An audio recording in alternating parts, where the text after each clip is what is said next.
बिस्मिल्लाहिर्रहमानिर्रहीम, अस्सलाम वालेकुम। मैं हमारी अली और आप देख रहे हैं मेरा यूट्यूब चैनल। उम्मीद करती हूँ कि अपनी फैमिली के साथ खुश होकर हम ज़िंदगी गुजार रहे होंगे। अहम तरीन ब्रेकिंग न्यूज़ मेरे पास आप लोगों के लिए मौजूद है दुआ ज़हरा केस के हवाले से, जहाँ पर दुआ ज़हरा और ज़हीर अहमद को एक्सपोज करने वाला असगर अली निकला। असगर अली वल्द फैज़ अहमद हवेली लखा का रिहायशी है और उसी ने दुआ ज़हरा की खबर लीक की थी।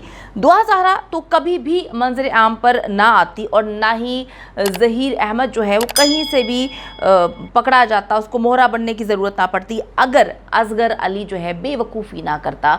असगर अली ने किस तरह से बेवकूफ़ी की और ये दोनों जो है मंजर आम पर आ गए और इनका जो गिरोह है वो बेनकाब हो गया। मामला बड़े आराम से चल रहा था, स्मूथली सब चीज़ें चल रही थी। दुआ ज़हरा के वालिदैन ने जो है वो अगवा का पर्चा दर्ज करवाया हुआ था, पुलिस जो है उसको ढूंढने की कोशिश कर रही थी। लेकिन बड़ी अजीबोगरीब सी बात है कि जिस दिन गायब होती है दुआ ज़हरा, उसके अगले दिन वो अपने वालिद को अपना निकाहनामा जो है वो व्हाट्सएप कर देती है, लेकिन ये चीज़ मंजर आम पर नहीं लाई जाती। मतलब उनको पहले ही पता चल गया था कि निकाह हो चुका है। बड़ी प्लानिंग के साथ ये गेम खेली गई, लेकिन वालिदैन जो है बाज़त रहे कि हमारी बच्ची अभी भी अगवा हुई है। कभी भी दुआ ज़हरा मंजर आम पर नहीं आती और ना ही ज़हीर अहमद को जो है मोहरा बनने की ज़रूरत होती।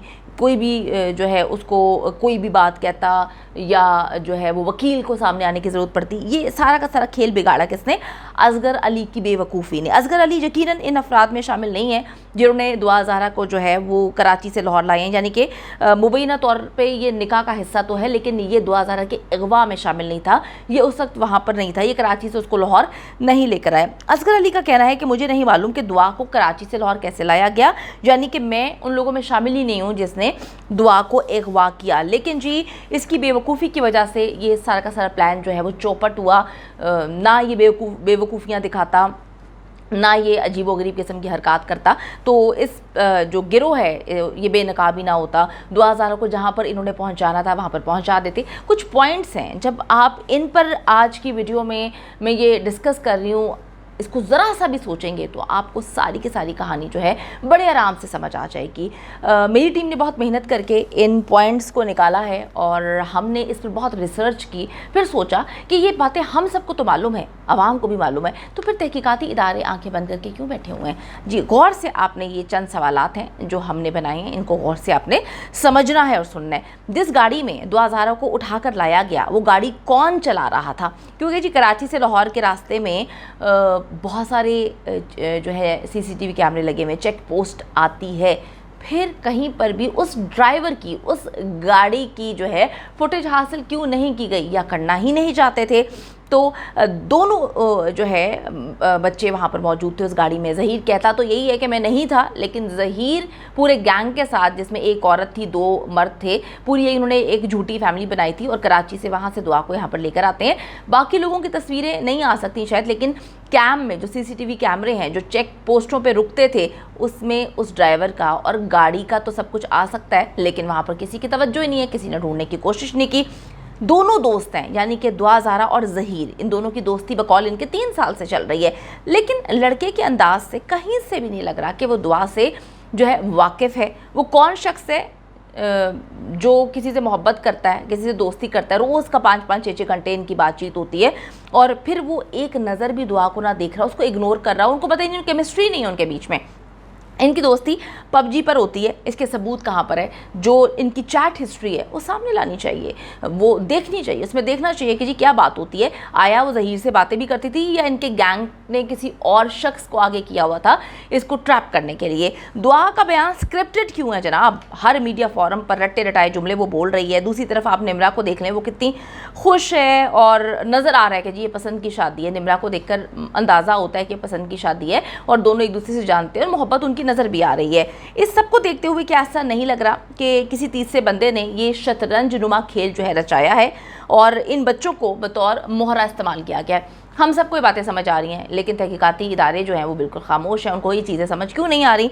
अगर हमारे ये तमाम तर तहफ़्फ़ुज़ात जो आप और हम सोच रहे हैं ये दुरुस्त साबित हो जाते हैं, तो फिर आप सोचें कि दुआ की तो ज़िंदगी ख़तरे में है ही है, बाकी और जो बहुत सारी लड़कियां और बच्चे हैं उनकी ज़िंदगियों के साथ भी खिलवाड़ होने वाला है, उसको रोकने की ज़रूरत है। लड़का जी जो ज़हीर है ठीक से बात करने के बिल्कुल भी काबिल नहीं है, उसने इतना बड़ा जो कदम उठाया, ये अफसानों की बातें लगती हैं। उसको देखकर तो कहीं से अंदाज़ा भी नहीं लगाया जा सकता कि वो इतना बड़ा कदम उठा भी सकता है। उसके जेस्चर, उसके पोस्चर, उसके चलने का अंदाज़, बात करने का अंदाज़, कहीं से ऐसा नहीं लगता कि उसमें ज़रा बराबर रत्ती बराबर भी हिम्मत है कि जी वो कोर्ट मैरिज के सिलसिले से बाखूबी वाकिफ़ भी होगा और वो लड़की को भगाएगा भी, फिर उसको कोर्ट लेकर पहुँचेगा। ये इतना आसान काम नहीं है। और एक 18 साल की तो लड़की खैर नहीं है, 16 साल की लड़की और 21 साल का लड़का है, तो बिल्कुल भी नहीं लगता, साफ लग रहा है जैसे उल्लू को उठाकर धूप में ज़बरदस्ती बिठा दिया गया हो।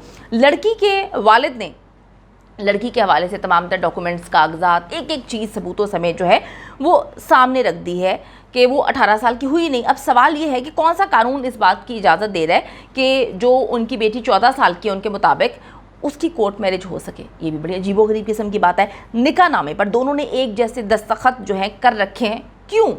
लड़का जिस कदर खुद सहमा हुआ है, क्या उससे यूँ नहीं लगता कि लड़का खुद भी ब्लैकमेल हो रहा है? उसकी ऐसा लगता है कि कनपट्टी पे किसी ने बंदूक रखी हुई है या किसी ने कहा हुआ है कि हम तुम्हारे ख़ानदान वालों को मार देंगे, बड़ा बुरा करेंगे तुम्हारे साथ। हर लिहाज से ये सारी चीज़ें लगी हुई है। लड़का इस हद तक सहमा हुआ है। और शायद ये भी बात हो सकती है कि ये जो गैंग वाले हैं ये चैट के लिए कोई और लड़का आगे कर दें और बाद में जो है ज़हीर, उनके पास ऑप्शन था उस वक्त शादी के लिए, उन्होंने ज़हीर से शादी करवा दी। लड़के का ख़ानदान जी मंजर आम पर नहीं आ रहा, वो कहीं पर छुपा हुआ है, बैठा हुआ है, वो पता नहीं कहाँ पर गायब है।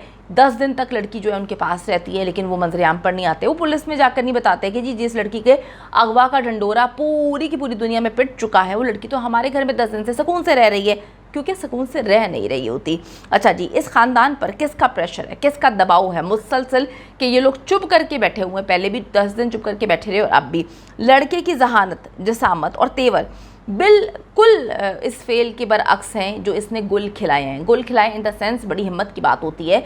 जो हिम्मत दिखाई गई है वो इसकी तरफ से तो नहीं दिखाई गई। फिर वो कौन है जो दुआ को इस्तेमाल करने की कोशिश कर रहा है? दुआ को आगे कहाँ पर इन लोगों ने बेचना था, गलत कामों में लगाना था, किस चीज़ से इसका ताल्लुक़ हो सकता है? क्यों नहीं सोच रहे तहकीक करने वाले इदारे? उसके बाप ने जब बता दिया कि मेरी बेटी अभी 27 अप्रैल को जो है वो 14 साल की हुई है, तो 14 साल की लड़की का क्या कोविड वैक्सीनेशन के कार्ड पर अदालतें निकाह मान लेती हैं? क्या इतने सारे सबूत इनके जो वालिदैन प्रोवाइड करें इसके बावजूद जो है निकाह हो जाता है? बड़ी अजीबोगरीब सिचुएशन है। और ये सोचने में मुब्तला हो चुके हैं हम कि लड़की पर तो प्रेशर है, लड़की को तो बहुत ज़्यादा डराया हुआ है। ये तो लड़की को देखकर पता चल रहा है, क्योंकि अगर किसी लड़की में इतनी हिम्मत हो कि वो कराची से लाहौर खुद आए बकौल उनके, तो वो हिम्मत नज़र आती है। इतना बड़ा जो है कारनामा तो वो कर चुकी है वहाँ से यहाँ तक आने में, फिर बाकी किस चीज़ का डर, जब पुलिस ने भी प्रोटेक्शन जो है देने के बारे में बात कर ली है। तो एक मुकम्मल तौर पर गैंग जो है मुतहर्रिक है, जिसकी जो है इन्वेस्टिगेशन बिल्कुल भी नहीं हो रही। देखा ही नहीं जा रहा कि वो गैंग जो है किस हद तक कितनी बच्चियों को बरगला के लेकर आया है। दुआ का फ्यूचर क्या होने वाला है अगर पुलिस बीच में नहीं आती, इदारे बीच में नहीं आते, अदालत बीच में नहीं आती, तो दुआ को कहाँ पर गायब कर देंगे ये लोग हमें कुछ भी नहीं पता, हम सोच भी नहीं सकते, क्योंकि बकौल उसके बाप के 14 साल की बच्ची का निकाह कर दिया है। तो ये हम भी सवाल करते हैं कि किस तरह से निकाह हो गया। निकाह खान जो है वो पलट चुका है, वकील अजीबोगरीब कहानियाँ सुना रहा है, और जो ज़हीर अहमद और दुआ को एक्सपोज करने वाला असगर अली है, जिसका ताल्लुक़ जो है मेरे ख़्याल में इसी गैंग से है, और उस शख्स ने जो है निकाह जब हो रहा था तो ये वहाँ पर मौजूद था। ये भी नहीं जानते हम निकाह हुआ है कि नहीं हुआ, लेकिन ये गवाह के तौर पर वहाँ पर मौजूद था। और इसकी कुछ गलतियाँ ऐसी हैं, इसने कुछ लोगों को बताया, किसी भी तरह जो है वो बात फिर पहुँची, निकली, और ये पूरा का पूरा मामला एक्सपोज हो गया। ये गैंग एक्सपोज होता उससे पहले उन्होंने इन दोनों के जो है शादी वाला झंझट दुनिया के सामने रख दिया, और अदालत से भी इन्होंने जो है अप्रूवल ले ली कि ये लड़की किसी के साथ भी रह सकती है।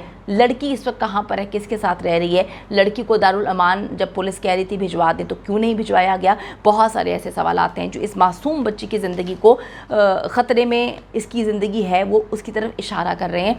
हम लोग मिलकर इस बच्ची को सपोर्ट करते हैं। हम चाहते हैं कि हम इस बच्ची को और इससे ऐसी बहुत सारी बच्चियों को ऐसे चुंगल से निकालें। ये गिरोह जो भी है इसको बेनकाब करना चाहिए और इदारों को मुतहरिक होकर इस बच्ची को बचाने की कोशिश करनी चाहिए।